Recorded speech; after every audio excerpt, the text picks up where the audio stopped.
Okay, let's start. Welcome to the Indonesia Project Global Web Seminar Series on COVID-19.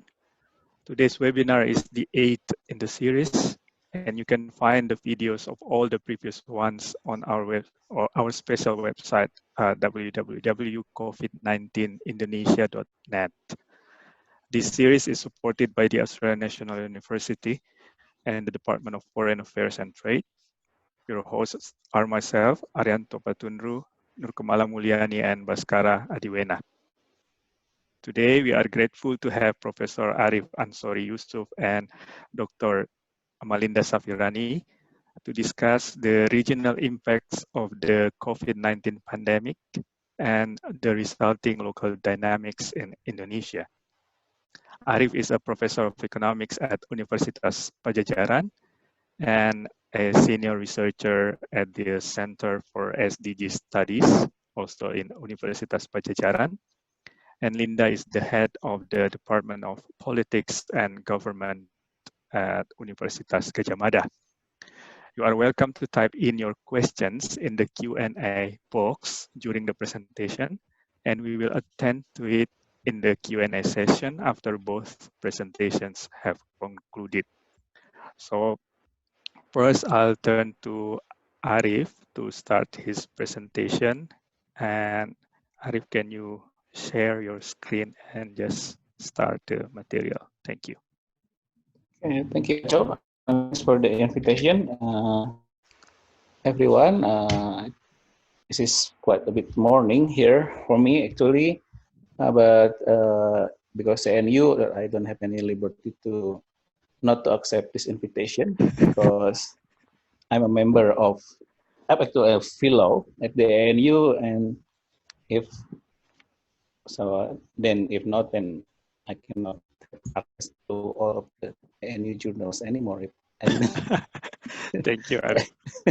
Anyway, so I will share our preliminary analysis. This is a joint work with colleagues, Johnny of University of Indonesia, Budi of the Indonesia Project, and my colleague at UNPAD, Martin Sierra Nomoa.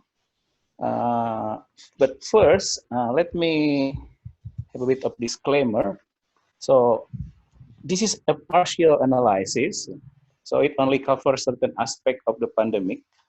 In particular, only cover the economic cost of the virus containment measures. And it's not complete. If a complete analysis, I think we should include the benefit of the containment measures, such as avoiding death or other permanent economic damage. Because otherwise, then it will be in a kind of incomplete analysis. But of course, we have to focus in this particular presentation. I'm going to only cover the cost aspect of the pandemic. For those of you who are interested in a more complete picture, actually, I have a separate analysis. You can just type that, tinyurl.com, COVID through cost. You can be directed to this paper or this analysis. So let me begin with showing you the picture of the distributions of the COVID pandemic across the world. So this picture shows that region where the number of cases of the COVID-19 is the worst or not so worse, not so bad. So it is interesting question actually, at least for ourselves. Is there any kind of relationship between the severity of the pandemic, spatially across the world, with their economic impact? What I mean economic impact is the impact of the crisis to the economy. Let's say the economic growth. So I have this picture here to make a scatter plot of the number of cases and the number of cases per million people, scatter with the change in 2020 economic growth forecast by IMF from April 2019 and April 2020, which actually can be interpreted as the impact of the GCC, global COVID crisis. So here maybe what I can, and also I put a global average for each of the axis, where you can see, for example, Indonesia is, in terms of the number of cases, is almost jumped to above world average in terms of the number of cases, yeah, but not so in terms of the case per million. But what I'm going to say here is actually there's no very strong correlations between number of cases, the outbreak, yeah, and the economic growth impact, at least what is forecasted by the IMF. You can see, for example, that some country which has not so big impact in terms of the pandemic, like here Thailand, I hear, but the impact on their growth forecast is very low. Yeah, but Indonesia is not so. So, what actually the reasons behind not so much correlation? Of course, I mean there are so many reasons, but let me point out a few. So, well, of course the movement of virus or the spatial variations of outbreak virus is not 100% correlated with the spatial distribution of economic impact, because so many other factors. Virus travel with people, of course, but not some virus not travel with money. Yeah? So economy are interconnected. You have global supply chain, not so much related to the virus movement. And then, of course, there are tourism. Tourism means if you have outbreak in one region, then those people in that region are stuck there. So then it will impact Thailand. It will impact Bali, where Thailand and Bali, for example, there's not so much outbreak as in Italy or in America. So the economic impact was felt a lot in those regions. And does not necessarily mean that this region has an outbreak serious enough. That's another reason. One other reason is, of course, country respond differently to COVID threat in terms of various aspects such as speed of response, strength of response, and culture.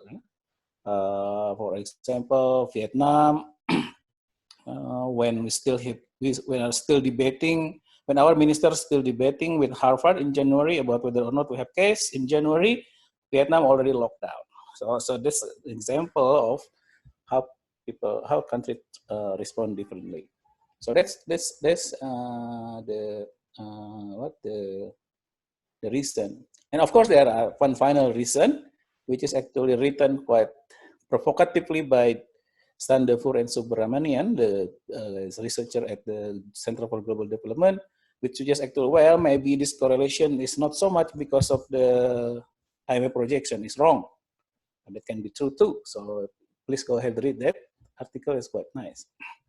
So, and what about Indonesia? This is the distribution of COVID pandemic across Indonesia, across province.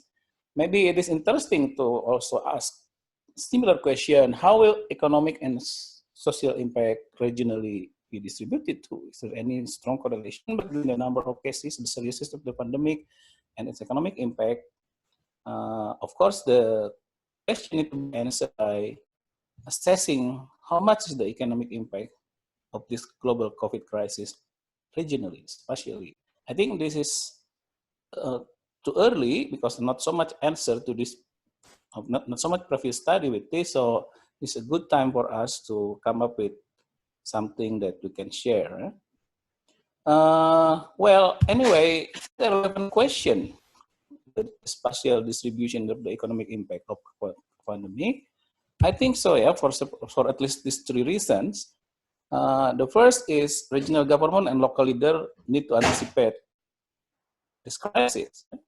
And for example, my province here, they respond with topping up central government assistance budget because it's not enough to cover all people impacted. Because West Java is a relatively richer region, but the social assistance is given only the lowest 3 deciles across the nation. So half of the half of the decile 3 in Java is not part of the decile 3 in Indonesia. So then we need to find some more money. So region need to anticipate. So then the impact by region is really crucial question that to be answered. Second one, For central government, I think it's also relevant because if really the impact on region are disproportionate, so then central government perhaps might think of something along the line of interregional fiscal response. Yeah? And then, well, for me particularly, particularly as a regional scientist, if I may show, because I'm still holding a position of president of Indonesian Regional Science Association. So we all know that Indonesian has a rather imbalance, yeah, regionally economic development, and this for the last few decades it's been persistent. If this crisis is prolonged and also have big impact in terms of the regional impact, so it may have maybe have important development implication that interesting to be elaborated further. So to do so, then we need to understand what is the mechanic of the impact of the COVID on the economy, particularly on the regional economy. Yeah? So I divided into three actually: the global outbreak, the local, and government stimulus. So they are in the global outbreak. I divided into permanent impact and temporary impact. The permanent impact can be scarring effect of crisis. People do precaution saving more, yeah, and things like that. However, what I'm interested in is more about temporary or medium-term impact, such as export demand falls because of the global value change, the drop in the international tourism, yeah. And in terms of local outbreak, there are also permanent and temporary impact. So in this analysis, I do not take into account the permanent impact, such as the loss of labor supply because of so many deaths, human capital loss because people doesn't have good nutrition, or even because Indonesia seems to be not dealing this very well. Actually, the government. So in the future, there might be high risk premium for people to invest here, because if a country doesn't seem to be doing good job in protecting their people, how can they protect our investment, for example? Yeah. So that's permanent impact that is not part of the analysis here. So what is included in this analysis is more in terms of the containment measure effect, such as the SBB, social distance restriction, large scale social restriction, work and maybe lockdown. The last one is government stimulus. So this is also temporary impact. There is social assistance, there is health spending, and there is industry bailout. So this is a thing that I'm trying to analyze. The methodology that we use is a combination of two methods. The first is the economy-wide modeling, which is called computable general equilibrium in .term. You can Google in .term if you want to know more. I don't have time to discuss this elaborately. Also, a combination with microsimulation to estimate the poverty impact. Microsimulation is using most recent SUSENAS 2019 that we have to translate the variable that we to connect in terms of the top-down fashion, which means that some variable that come up from this CGE model will be transferred to microsimulation model via some variables, such as, for example, GDP sector by province and by specific sector, yeah, and then labor income, occupation, province specific. So, Acho, how long do I have? Sorry.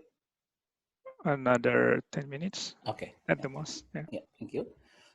So in modeling the impact with the CGE model, so the first part is the external trade part. So what we did is basically we reduced the export demand using informations from the projections of the global recessions by countries, and then also with the information of how that countries share in our specific commodities export. I'm using ADB forecast of that to calculate this EI. So by commodities, and then another one is tourism collapse. I say collapse because it's a pretty big shock. So I'm using an information. The last one that I get is there is if we compare the number of tourists coming to Indonesia in March 2020 compared to March 2019, it's already fall by 75%. So if it means that if I assume that the 75% drop is continue, so then I will use that as an assumption. And then the micro simulation is basically I'm estimating this reduced form is a pragmatic reduced form equations of expenditure per capita, yeah, using Susenas. And then in one of the explanatory variable, I have hour of work by sector, of course by region, yeah, and then that in the CG model has sector and region, so I will feed the CG model to this simulation. And then for the social distancing or containment measure, in this particular analysis, I use the information from this Google Mobility Report, which actually show us how the mobility of people to go to place of work has declined for the last few months, 3 months or something. Yeah. So, and they have by region. So I use this to infer, I was not perfect, yeah, to infer the shocks to the labor productivity in the models. So, and of course we have some assumption, but before that, I want to also show you that actually there is no correlation, no strong correlation between the cases, yeah, the seriousness of the pandemic in certain regions with the mobility. What I mean is actually this is quite interesting because disregarding your province doing PSBB or not, actually the decline in the mobility to place of work is more or less the same. You cannot really see much difference. So it means that Bali actually this is a natural lockdown already. No need to have any keputusan presiden atau keputusan gubernur. It's already locked down. Some other country too. You can see here, for example, Yogyakarta, NTT, Lampung. Actually, the mobility is far above the national average, even though they don't have much cases as Jakarta, and they don't have even PSBB. So this is something interesting to me. I'm not so sure what happened here. But if you assume that this pattern will continue to certain period in the future, then I can analyze this to infer that as the drop in labor productivity by regions. Yeah, maybe I will just use two scenario, but today I'm just going to talk one scenario. Let's say this pattern continue until July. Yeah. So what happened to the labor productivity? So this is so it's quite big actually, from 7% in the lowest to let's say 16% here. However, we need to note that this is actually ignoring sectoral heterogeneity because I don't have information that yet. I will try to find it later.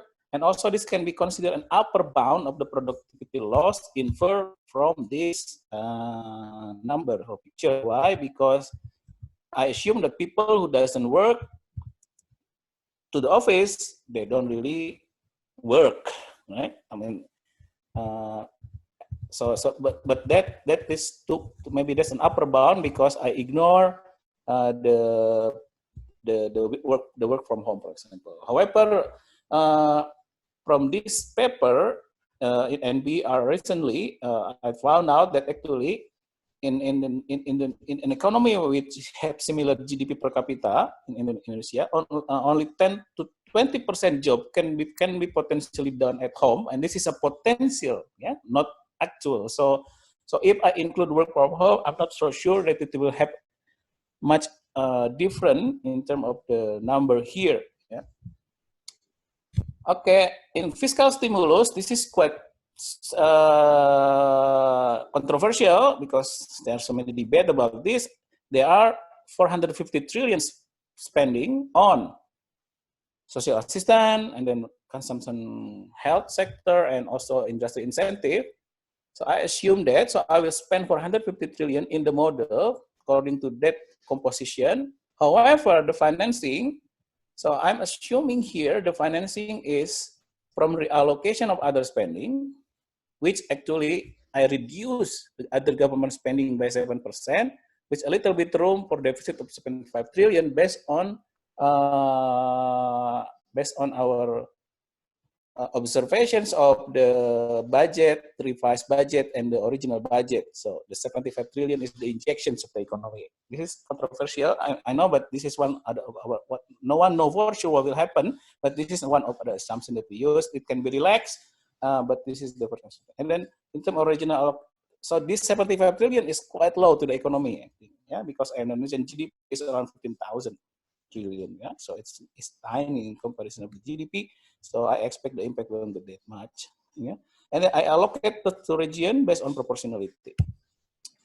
This is the assumption of the model that is important to be noted. First, it is a short-run closure. It means capital is immobile across sector, land is sector specific, labor is mobile between sector, and real wage is fixed where employment can change. Okay, so the impact, here the impact. So with that so much assumption, so the impact on GDP is almost 5%. So it means if in this scenario, if 2020 we will forecast 5% in the baseline, so the GDP growth in 2020 will be around 0% if, in 2020, yeah, we can interpret that way. However, as you can see here, the biggest impact is from this social distancing measure from the lockdown impact, containment measure. The tourism and the trade, even the stimulus is not so much compared to the impact of this, because this labor productivity is a big kicker, yeah, to the model, normally in the NCG model. But I think we are more interested in this. So this is the impact on real GDP by province. Yeah. So this is all impact, as you can see here. So the impact is bigger from social distancing, and then the variation is actually, you can see here, is more or less concentrated in this region, in Java, some in Sumatra, also Bali, yeah, here, Bali. So it's ranging from 75%. So basically, region like in Java will have a bigger recessions than national average. Something people not expect, because normally they grow more than national average, but normally in a crisis it will do otherwise. So people high growth region normally will be the lowest growth region during the crisis. So this is what happened. So and it's quite interesting actually. So this is the highlight, yeah. The highlight I already mentioned before. Its impact is biased against Java and Bali.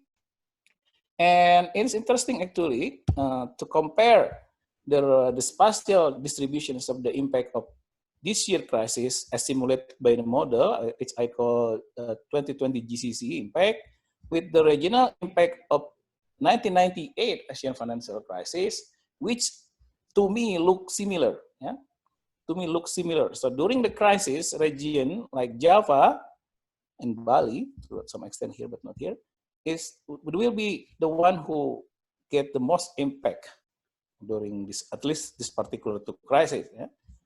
Now, and I can emphasize that resemblance using this picture. So if this is the initial GDP per capita before the crisis happened in 2020, this is the initial GDP per capita in 1997 before the crisis happened, and this is the growth 1 year ahead. Yeah.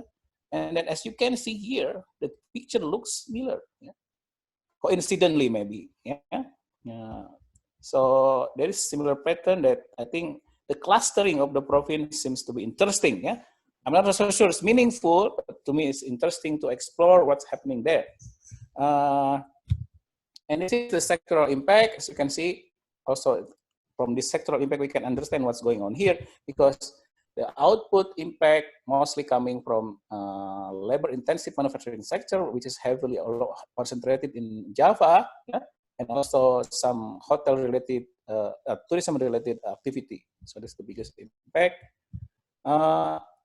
From macro simulations, yeah, so if I transfer the sectoral and regional impact of the CGE model in these equations and feed it into the micro simulation in SUSENAS, I get this thing, which is expected actually if you find that richer region get higher impact, so that will actually be translated into higher income individual to have a higher impact, which is, this is the case, yeah, in in Susena. So as you can see here, the impact nationwide, if you divide people according to economic standing, yeah, from poorest to richest, the richest will get bigger impact in the model, in the simulation. And this is actually exactly what happened in 1997-98 too, because at that time we have a very big drop in Gini coefficients. I'm not so sure this is what happened to this year. This is a preliminary analysis. I will update it later, but this is what we found so far. In terms of poverty, as you can see here, I noticed some interesting observations that actually we know that Java region will have a biggest impact also in poverty, but I'm a bit quite surprised because not only that the impact is bigger in terms of the number of population affected, but also bigger in terms of the percentage point change. Yeah?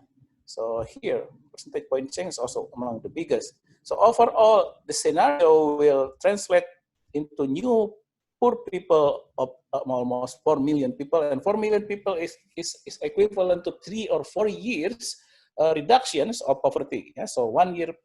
So and also it's a big shock, yeah, to the poverty. I think, especially understand that this is only assuming that this containment measure will end in July. So if it end in August and September, the number will be bigger. Yeah? Of course, model-wise. Yeah, and this is also, but if you compare the 2020 crisis with the 98 crisis, it's not so much similar actually here now. Yeah. Can you speed up a bit, Arif? Okay. Yeah. So maybe the controversial question that can be asked is whether this crisis, I mean, the same as well, it happened in 1998, can accelerate regional convergence in not so good way, because we don't expect crisis to create a good thing, but sometimes it does. So, well, the last one maybe the implication. Yeah, there is important policy implication from this result. I think if the poverty impact is concentrated in Java, heavily populated but not so much poor, it means what? It means the government will be overwhelmed in providing assistance not to the poor only, but to the non-poor, and this is what happened. Yeah, this is what happened. So the government give the assistance not only to the poor, even to the 6th decile. So they are giving it. Why? Yeah, because the poverty impact is in Java, where it's not so poor compared to our region. So this is the reason why I call this crisis not only burden the pressure, might give a pressure to our health system, but also give a pressure to our social security system. Yeah. So let me conclude. So the first one, okay, the GCC 2020 will disrupt Indonesian economy badly for sure. Yeah. Especially if we think that if we cannot reflatten the pandemic curve before July, our assessment, at least in this model, growth can be lower than 0. So if it's continue, let's say because flip policy, you open, you close, you open, you close, you open, you close, and it will dragging on. Yeah. So and in that case, then depreciation like 97 and 98, I think I consider it likely. In terms of this particular analysis, the heterogeneity of the impact, I found that what happened now in 2020 GCC, yeah, is most similar to 1998 AFC. So it's biased against Java, but for this particular year, maybe also Bali. And poverty impact will be concentrated in Java. Yeah, this is a bit different actually with what happened in 1998. Yeah? Poverty impact is also concentrated outside Java, but here in this year, poverty impact will be concentrated in Java. So the implication the implication of this is because of the spatial heterogeneous nature of this crisis. Yeah? So in addition to burden the health system, Indonesian social assistance system is also under heavy stress or heavy test. Why? Because we have to take into account to helping people outside the poverty zone. That's quite a lot because in Java, poverty is a lot less. Yeah? At least if you're using national poverty line. So, however, the last one, maybe there is a silver lining. We understand that Indonesian system of social assistance is actually, I may consider one of the best in the developing world, because we already have make a lot of improvement for the last 10 years, yes, starting from SBY, I think at the time. However, this crisis put that system under a pressure. So it's good because then we can uncover weaknesses and also open room for improvement in the future. Last ongoing work, so we are doing other scenario for longer durations, and then we are trying to improve the labor productivity shocks, yeah, by making taking into account sector heterogeneity, and also perhaps accounting for work from home. And also we're going to do specific variation, occupation specific variation to make simulation, which has not been done yet. And also Martin will help us also in doing program specific social assistant, yeah, because this in TNP2 you know more about this. So we're going to do program specific social assistant to micro simulation. So we will see the impact of the particular social assistant, this to impact. So I think that's about it. Thank you very much for your attention. We can discuss again later. Thank you. Thank you so much, Arif. If you can stop the sharing, thanks. So now let's just go straight to Linda, who will now look at the dynamics at the local level. So from regional impact, we now go to see some dynamics at local level. So Linda, over to you.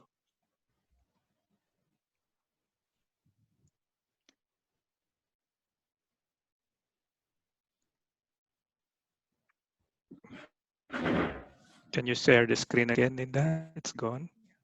Yeah. Okay. Thank you, Acho. Yeah. Can you see it? Yeah. Okay.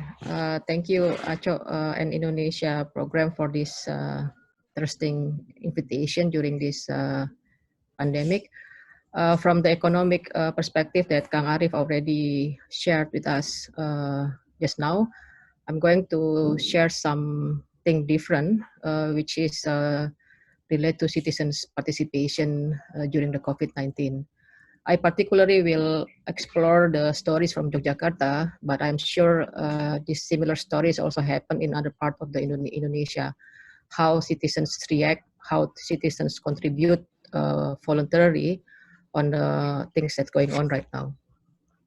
So this presentation coincidentally relate with this morning Kompas Daily in the putting in headline on the how citizens basically do different things with one aim, trying to be part of the solutions.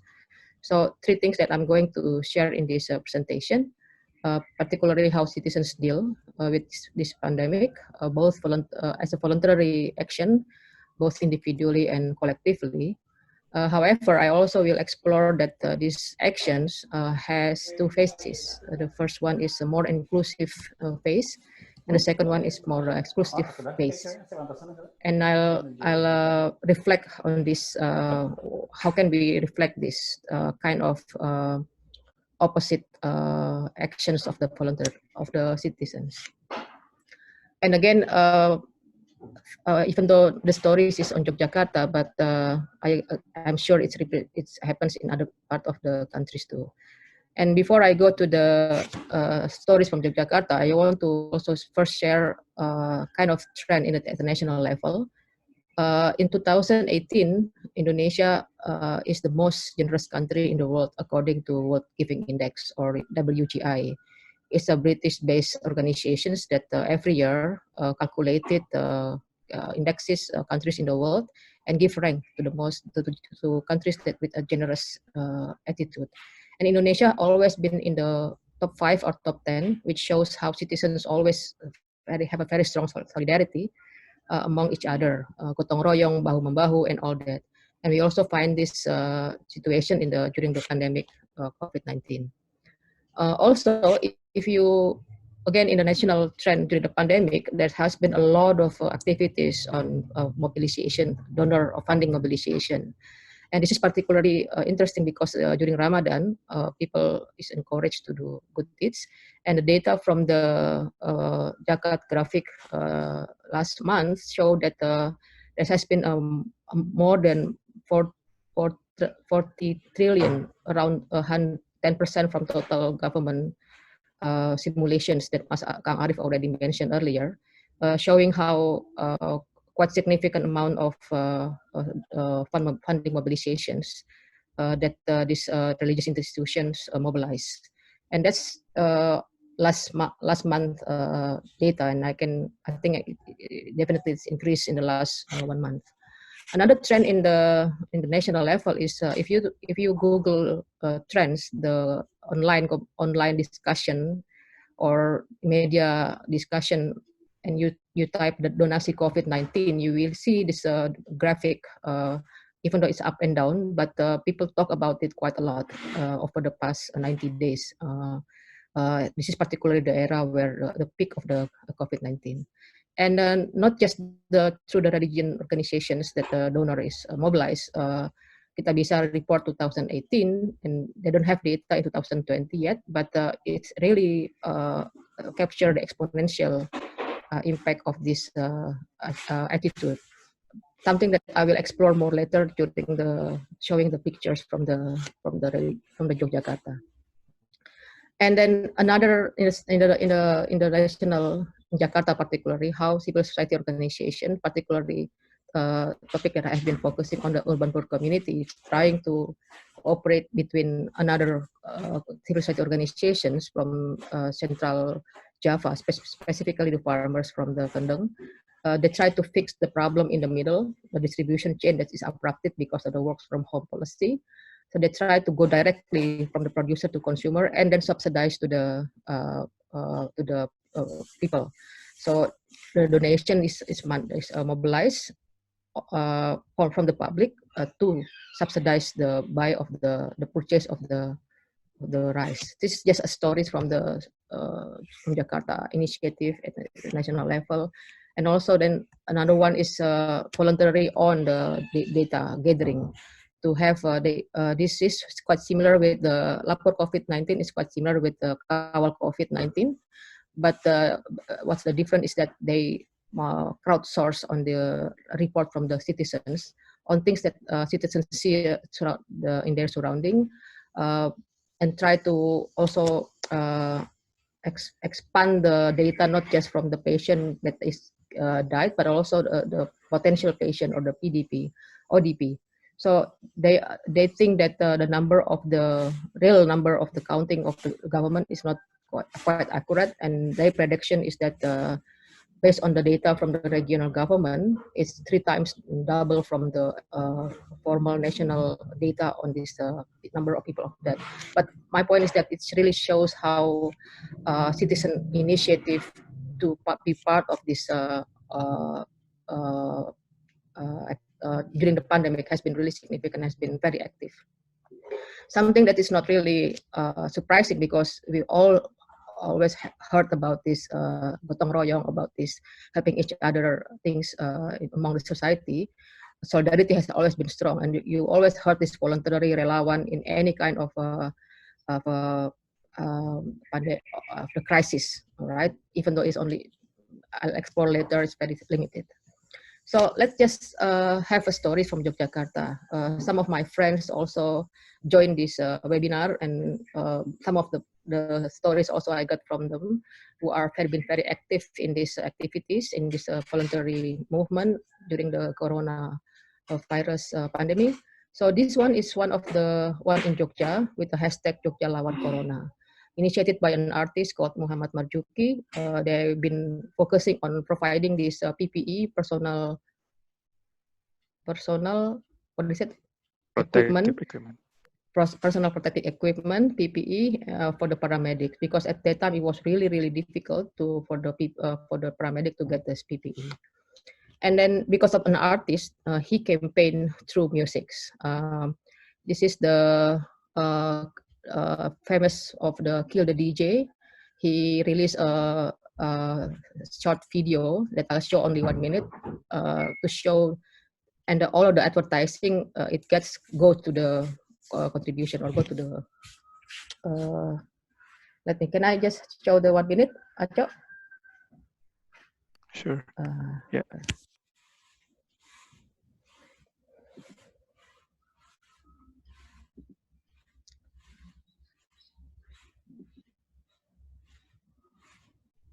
Can you see it or No, not yet. You need not to yet? share that Okay. particular screen. Yeah, I'll do it. Yeah.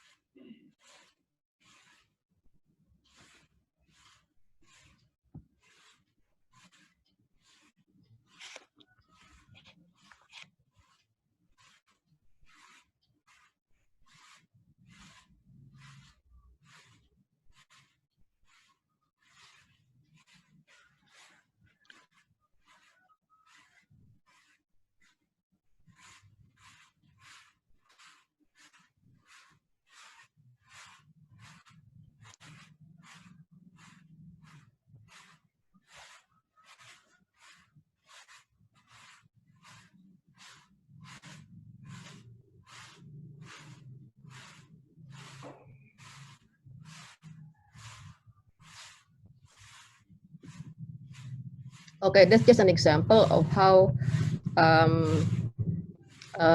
initiative, not just in terms um, of activities very common among the Indonesian to help each other, but also in a very creative way with the hashtag Jogja Lawan Corona. Again, this is another, I want to show that this is a very inclusive phase of participation, which really aim to help donor foundation mobilizations and then distributed to those who are in need. And then again, UGM also part of this movement, still going on until now. As I mentioned that one of the activists is in the webinar is here as well, trying to do a lot of things, and particularly they focus on the assisting the healthcare center, Puskesmas, in educating the public, educating the people living around the Puskesmas to give information to the citizen or the people living in the area. Right now, still focusing in Sleman area, but it will it will expand it to Yogyakarta area. Around 600 already recruited, but they are still going on now for doing these activities. And a very micro dapur aksi berbagi is also in Yogyakarta. With the abbreviation DAB or DAP. DAP is slang for Yogyakarta, means bro. They distributed every day lunch and dinner, free lunch and dinner. 3 common kitchen distributed in Yogyakarta, south, north, and then east. Try to again helping what they can do for those who cannot access or lost job and as an effect of the working from home policy. So this is all the Jogja Lawan Corona stories. Again, citizens try to do something, try to include people and try to help what they can. But this another side, another phase of these participations, not just an inclusive phase, but also exclusive. Since when the government decided to do the limited lockdown in the national level, neighborhoods responded, but with their own way, with their own strategy, by locking down their neighborhood. For the middle class housing complexes, maybe this is not going to create a lot of problem because they only centered in one gate. The other gates was closed, so they try to control people movement in and out the neighborhood. But for other community, it is a problem. For instance, for the migrant workers living outside Jakarta and try to get back to their own home, they also refuse. The reason is because the thing is that they cannot go back to Jakarta because they don't have any money and they cannot get into their own home. So they're really stuck in between. And then they decided to stay somewhere until things get a bit cool down. But this is a kind of reaction that is not very inclusive in a way, but really exclude people in your own community, stigmatize people, and then can be really exclusive. A very sad story too from Yogyakarta is when the nurse or paramedic are refused to return to their own home because of, again, people afraid that they get infected and they will spread the virus to the neighbor. And that's including the one that I mentioned, the return home migrant, which make it really difficult for them to find a place to stay. And as a solution, the Yogyakarta government tried to provide shelters for them, for a temporary shelter for the time being, to have a place to stay. And there's also another support from the citizens to them. But basically, this is something that the stigma, the exclusive phase of this, what perhaps quote unquote participation, is really quite alarming and really make it really sad, even within the situations of the pandemic. So that's the two sides. That's the two phases that we can reflect why as a generous countries in the world, at least in 2018, why we still can find these situations. It's also mean that there's not been really, I mean, you can easily give donation, but you can also have this different attitude towards your fellow citizens by having them stigmatized, by excluding them in their daily life. The thing then made me reflect why has been this is the case. I always think that we can perhaps relate to the kind of weak leadership, weak state institution in dealing with this situation, with this pandemic, with this crisis. It's very been uncertain, it's unsure, so it at the end is really giving reaction of citizens being very defensive and very scared, basically. I think that's why it's become a reaction from them, because not really sure what's going on, basically. They do what they can with their understanding. So when our neighborhood was closed, I was trying to see it from the perspective of the, from the inhabitant, like why do we have to do this? Because again, it's really difficult you just need to be defensive within this crisis to protect yourself. So that's perhaps the reason behind this. Then explain why this has been a kind of ambiguity in terms of action or reaction to this pandemic. And as I already explored, I can see that there are type of sectors, varieties of how citizens participate. In terms of scope, it can be so many things: donation, food and PPE distribution, volunteer on crowdsourced data, right? But sometimes it just can only stay there. Once you get into the arena of the government authority, it's really difficult. I'll give you an example. In the case of Surat Bebas COVID or Free COVID letter that has been viral over the last week, that Tokopedia and Bukalapak even sold them in 70,000 rupiah. Formally, it used to be started from the healthcare center, from the Puskesmas, but there has been you need support, you need a facility to do that, you need a test pack, you need test for the rapid test, and PCR is really difficult because you have a long queue. But once it gets to the state issue authority, it's really hopeless. The citizen cannot penetrate that. So again, the point is that it really stays in a very specific scope, in a very short term, and in a very daily issues, food, shelter, or food shelter, or very basic needs, right? So that's really the limitations, especially regarding this sort of very massive problem that goes beyond the individual's community. It's really massive in terms of scale. So there's been limitation for the citizen to contribute. In terms of scale, it's very dispersed and small scale. So you can tell that in Yogyakarta, the three example I mentioned is only the example. There's a lot of many other initiatives that I cannot accumulate, but it's really small scale.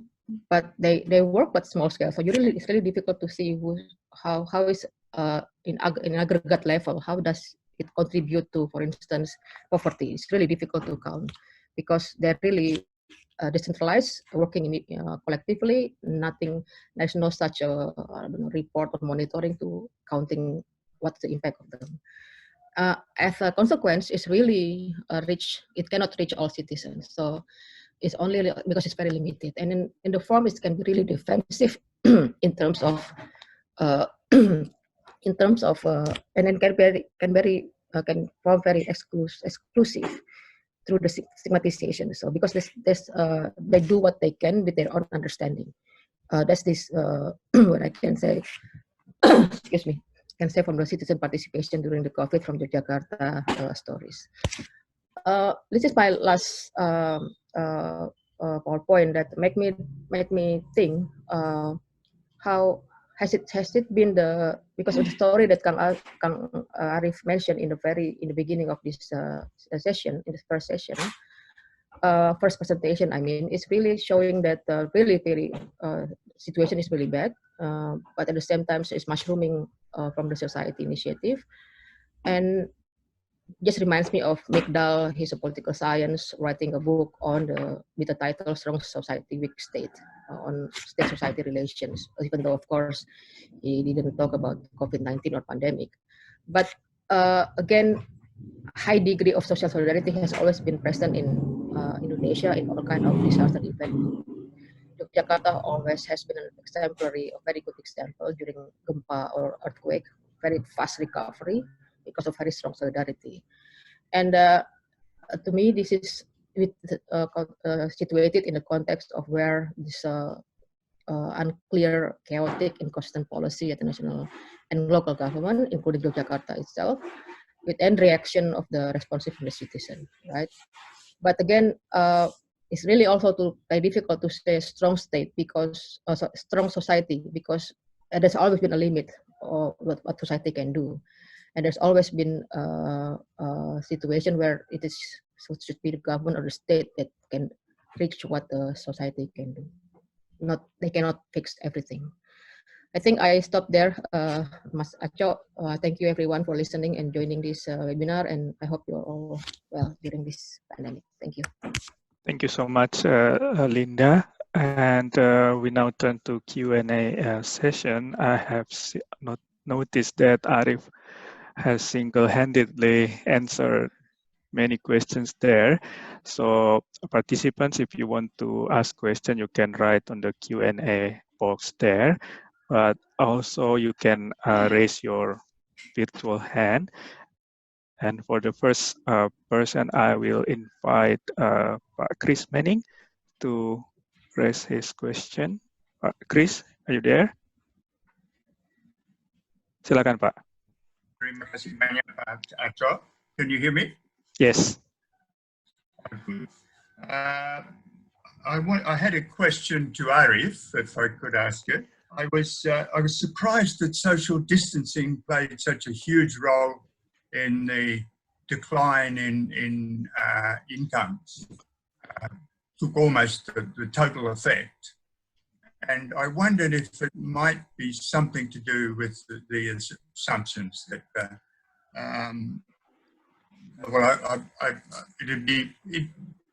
I'd like to hear more as to why, but it may be something to do with assumptions. I think you said that because the impact of social distancing has been shown to be rather small,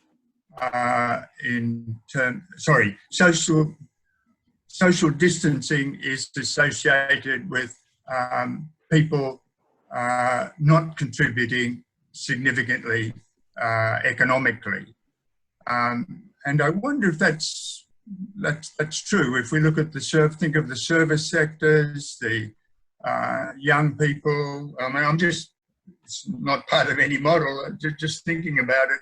Online teaching, there seems to be a lot of online teaching being done. I know that's the case in Jogja. And so I really wanted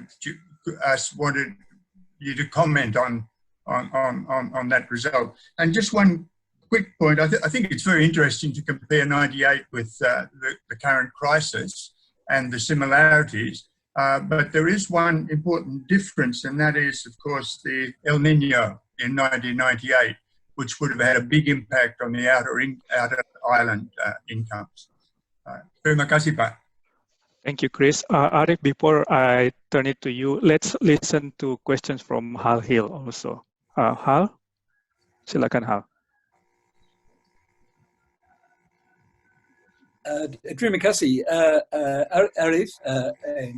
Really interesting presentation. I wasn't quite prepared, but thanks for the opportunity. I suppose one big difference, I really like everything you've done. It's amazing. One, and especially as Chris says, the comparison with 97, 98 and the current crisis. I guess one really big difference between the two periods is that in 97, 98, the global economy was still very strong. Whereas in the current crisis, it's a global crisis and it's much weaker. So the impacts, I guess, could be felt right across the economy, perhaps with the exception of the agriculture sector, since we know that food and basic supplies are going to be probably the most resilient part of the economy. But just a quick comment on a really interesting presentation. Thank you.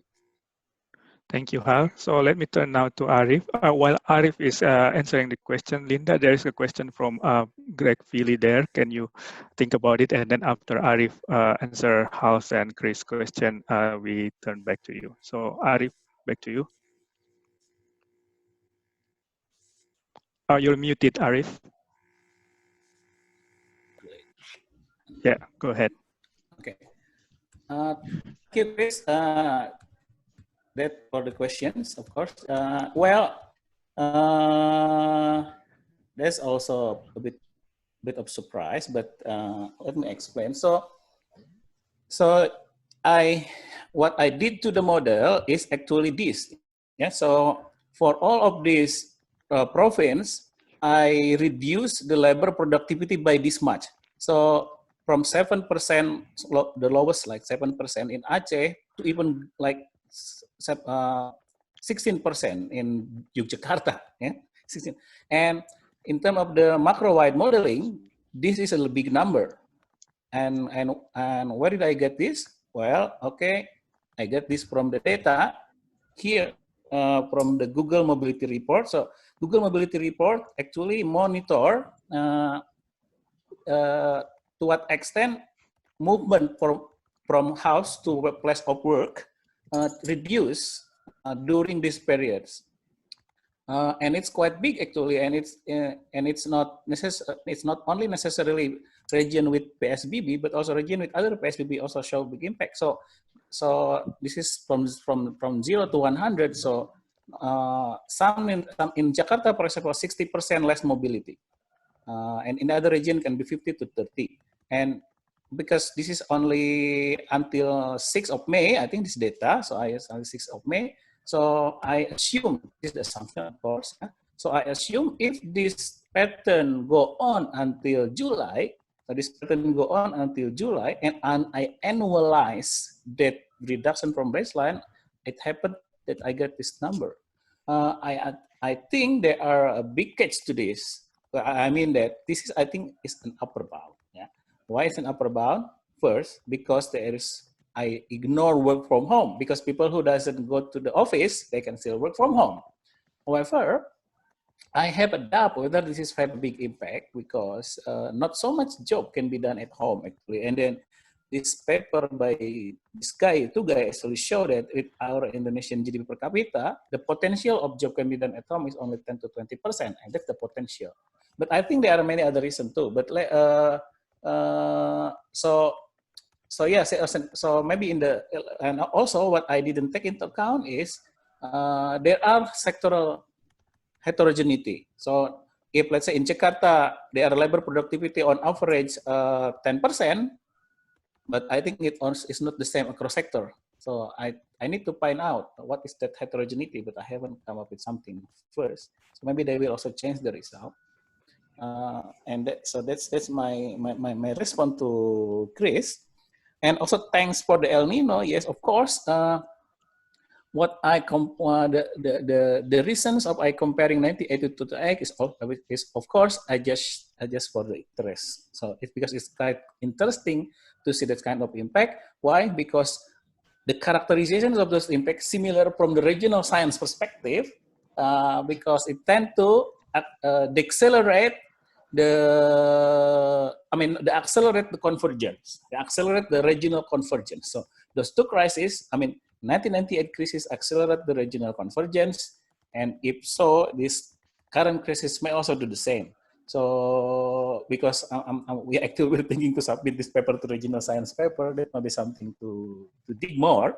And of course, I rely on you guys too in this comment to help us in understanding what's going on.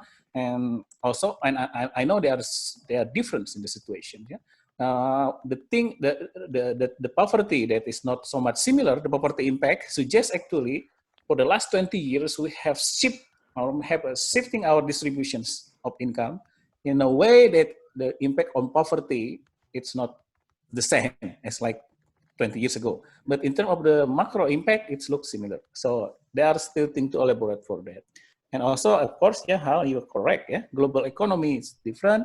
I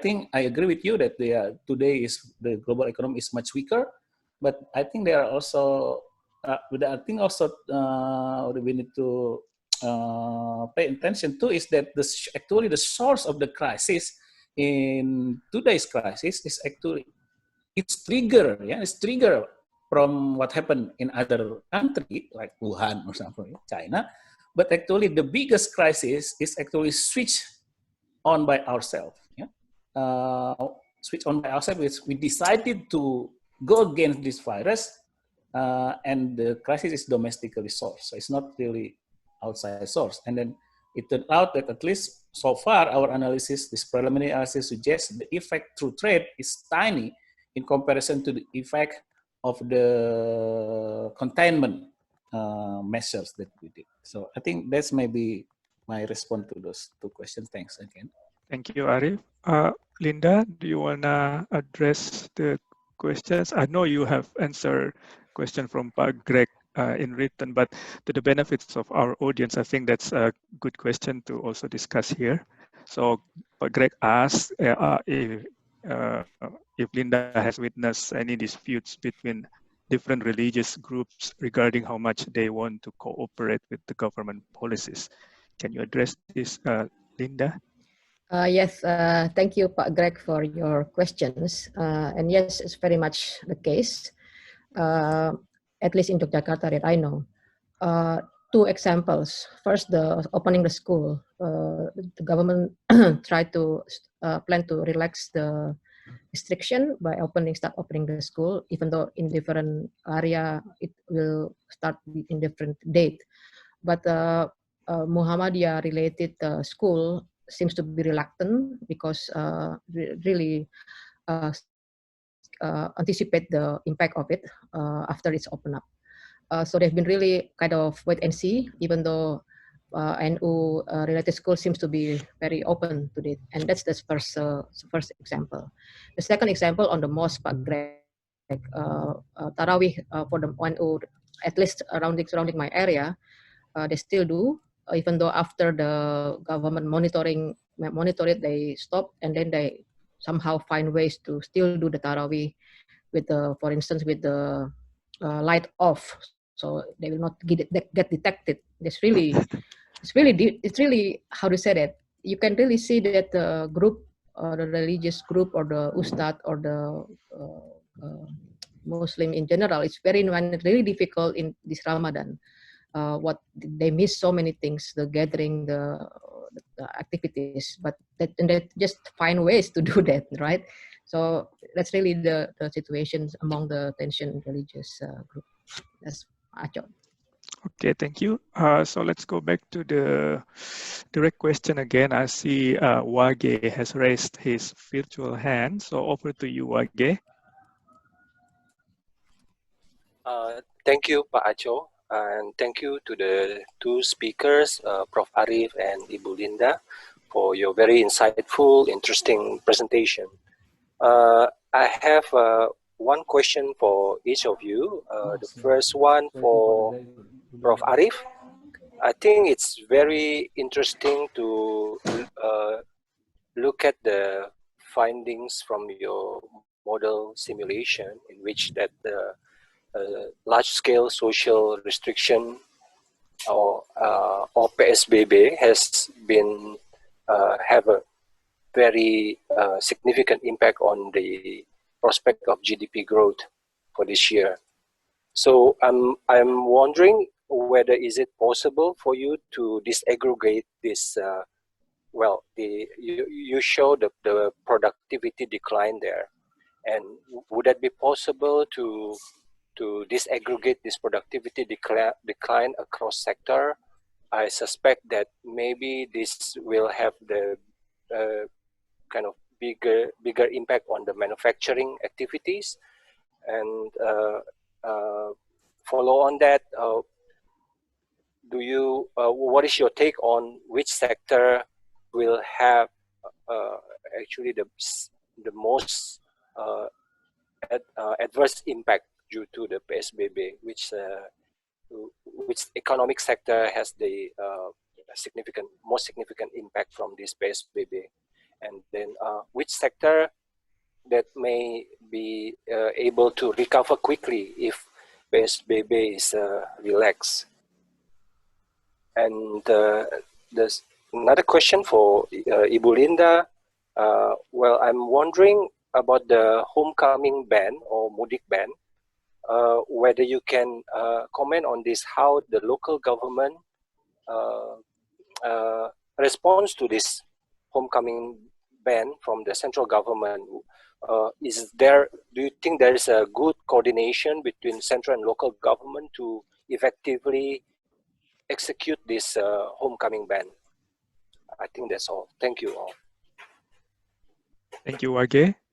Maybe Arif, can you take it first?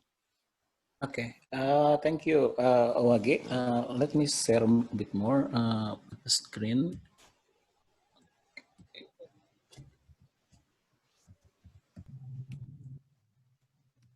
So, okay, this is the sectoral impact. So far as the current analysis is concerned, the impact will be heavily felt by labor-intensive manufacturing here. And this is mostly because of the labor productivity shock. The labor productivity shock here that I introduced to the model, the variation is not sectoral. So this is a weakness. There's no sectoral variation in the shock. Yeah? So this is, I admit it a weakness, and I think we need to improve this. However, there are regional variations, and this will indirectly affect the sectoral impact because, for example, if Jakarta has the lowest reduction in mobility, then which industry that is concentrated in Jakarta will be heavily affected. So this translates to the sectoral impact here. And then, as you can see here, that actually manufacturing is the highest impacted, followed by certain tourism-related activities, but this is not from PSBB, yeah, and this is from tourist reduction. And agriculture is not so much. So that's the sectoral impact. However, better analysis, I think, should be take into account that this as well should be sectoral specific, which is, for example, agriculture. I think in previous analysis where I don't have yet the data from Google Mobility, I have other analysis where I have not get this information yet. For other work, I didn't use this. I use assumption. I assume that, for example, agriculture will be very little affected by this PSBB or social distancing, yeah, because of the nature of the production. And service sector, to some extent, it will be less impacted because of the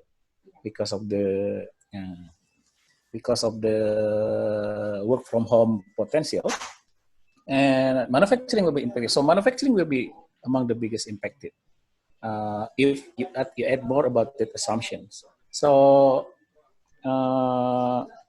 and as a result, I think the implication on income distribution will be even better, because agriculture is where the poor is concentrated. So this picture will be more obvious. I mean, this picture, yeah, will be even more negatively sloped, yeah, if I introduce that assumption. And also, I think this will be more pronounced because Java is less agricultural. I think, yeah, and then outside Java will be more agricultural. So this will be enhanced. So if I improve the analysis, I think in terms of the sectoral implication, I guess, not necessarily true. So it will enhance the finding, not enhance, I mean, will confirm more even the tendency of the finding, where it will be more creating convergence, and of course it will affect everybody, including the poor, but the rich will be the rich. I mean, the rich, what I'm talking about, the rich is the rich across nations, across the rich, relatively across the nation, not in certain region, will be more impacted compared to the poor. So that's I think that's it. Yeah. Yeah, thank you, Arif. Back to you, Linda.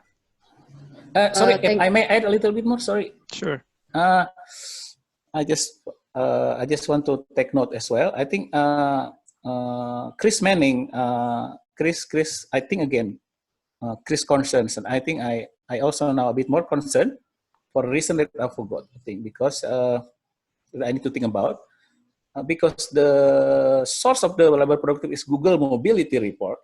Google Mobility Report is only capturing modern sector, I think, because those people who has mobile phone, right? So the activity is less modern, I think it's not captured. So you have more point even now, I think. Yeah. So we have to think about it. Yes. Yeah. Okay. Now, Linda.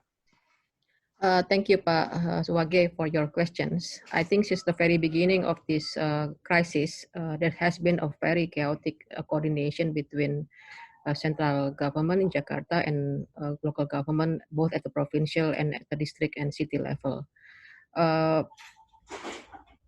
Many initiative, more progressive initiative coming from the local government, and even the president tried to stop them in a way, because it's really create kind of different routes and different direction if each province or each district city level try to make their own policy. But since the very beginning, it has been a very weak coordination between the three levels of the governments. In regarding the MUDIC, to be honest, personally, I'm really worried about this, because and it can create another phase or another round of the infection locally muted now, because as you may follow from the news that once President said no MUDIC, but then Ministry of Transportation said yes, we have MUDIC, and then said again the President, no, we still don't have a MUDIC, but we still need the economy to operate. But for the public, what does it mean? It means like you can do whatever you want, right? So, but in terms of infrastructure from the local government, that's also been very inconsistent. Once they have a policy to stop all Yogyakarta policy, for example, they stop in each of the main roads, stop the car, and then ask them to return. But it's only operate for a while, and we don't know what happened now. Also, in between migration between area, for instance, from the city to Yogyakarta to where, for instance, my parents-in-law live in Gunung Kidul, we were worried that they will stop us somewhere, but it's not really the case. So there are two problems here. First, the coordination between central and local government, and second is policy within the local government itself in regarding with the MUDIC, incoming MUDIC in the next 4 days. I think that's my answer, Pak Acho. Thank you, Linda. Let's see if there are any other questions. I don't see any hands raised. Let's go back to the question and answer in written. So there's a question from Dita, Linda. It is from your university. So she asked, according to you, the people's solidarity is a thing we can highlight in this crisis. She agrees to this, but the government of Indonesia is kept on in its ambiguity in deciding policy, and now the discourse rising in Indonesia is that we must choose between economics versus health. So what is your take on this? Very frustrating. Yeah, that's true. It's if you can recognize that all of the initiative that is initiated by the civil society is actually assuming in following the government regulation on staying at home, wash your hand, and all, and the other the three campaign, right? So now, if the government change the policy, what's the point then of having this initiative to keep the people at home, or to keep the things according to the government? I'm really a bit negative on this. That there's also a question from Mbak Nima from the University of Melbourne. Maybe at one point this initiative get tired, and then starting with the viral now, up to you, terserah. That can be really dangerous if they kind of give up from the initiative to do the terserah and give up whatever you want to do, whatever, let's just destroy this and all that. That we can be really adding more problem after the government has been really incompetent in this dealing with this. But if I talk to them individually and collectively, there's always been a trust that resilience, society resilience on this. Not sure how we count and to what extent we can count on that, but there seems to be a very limited options except to to be strong and to be resilient. And perhaps hopefully that can be an attitude from the civil society organization and citizen in general. I think that's my take on that. Okay, thank you. Any other questions? So Krishna raised his hand, but now he lowers it again. Did you change your mind, Krishna, or do you still want to ask question? Okay, Krishna, go ahead.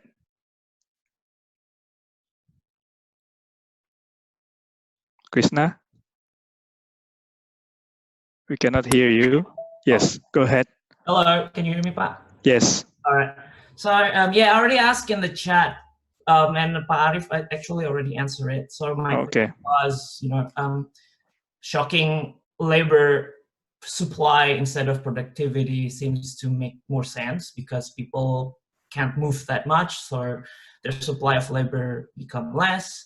And I think in the model it will give a result that if you shock labor productivity, then even with lower output, with less able labor, they won't get any shock in wage. So I'm not sure, probably it will give less effect for those people who still employed. So same output shock, but difference in wage. That's pretty much everything I asked. Okay. Thanks, guys. Okay. Do you still want to quickly respond to this, Arif? Or? Yeah. Sorry, I have people coming, so I have to use this. Thank you. I think I already thought about that. Thank you for pointing out here too. I think in reality, I think the model is not really capturing perfectly what happened in reality. In reality, you are more true. You are true. In reality, there are two parts. People who still employ, but they have less productivity, and that's what we show in the model. But in reality, there are also other half of the story where people, not because they are not productive, but they are laid off. So basically, they are not employed. So that's the different thing actually. Yeah. So in that case, our model may have underestimated the employment impact because of this. However, so the correct way, I think the better way is to do both. To introduce labor productivity as well as to introduce labor supply in the economy. In the model, actually, it was actually captured endogenously. However, I'm not so sure because the employment of labor supply in this closure, I mean in this assumption, is actually endogenous. So the labor supply will move if there is less demand in the economy. So the employment can change. So they are part of the model that can change, but to what extent this is reflect what's happening in the reality, that's another matter. I think the better representation is to do both. But I have to find a way how you have to change the closure somehow. Yes. I have to think a way how to do that. And because in other analysis, for example, in the analysis that is done by Warwick McKibben in the GQ model, or even the World Bank model that has Indonesia reported to decline by 3.5%, is also a CGE model. In the World Bank analysis, in both World Bank analysis and in McKibben analysis, they use labor supply, not labor productivity shock. But the drawback of the labor supply shock is it cannot be sector specific. It cannot be sector specific. It can be region specific, but it cannot be sector specific. But what I'm thinking is this shock should be labor sector specific because of the nature of the work from home only apply to certain sector, and agriculture only affected less and things like that. So it's not captured if you do only that. I think that's my comment. Yeah, thank you. Okay, thank you very much. One more time, Arif, Linda, all the participants. Let me now turn this over back to Nuke to close it and also maybe to give some announcements. So over to you, Nuke. Hi, Joe, thank you. I just want to announce that next week we won't have a global seminar because we will have a Bulletin of Indonesian Economic Studies survey of recent development instead with Susan Olivia from University of Waikato and John also from University of Waikato and Rus'an Nasruddin from Universitas Indonesia. But the week after that, we will have a special guest, Professor Iwan Jaya Aziz, that will be on the 3rd or the 4th of June, who will be talking about the COVID-19 and the current economic crisis. And if I may add to the list, Nuke just mentioned, we already have some future lineup. So we will also be discussing about labor market, and then another one on the financing of this pandemic relief. Back to you, Nuke. Okay, thank you, everyone. Thanks. I'm going to end this.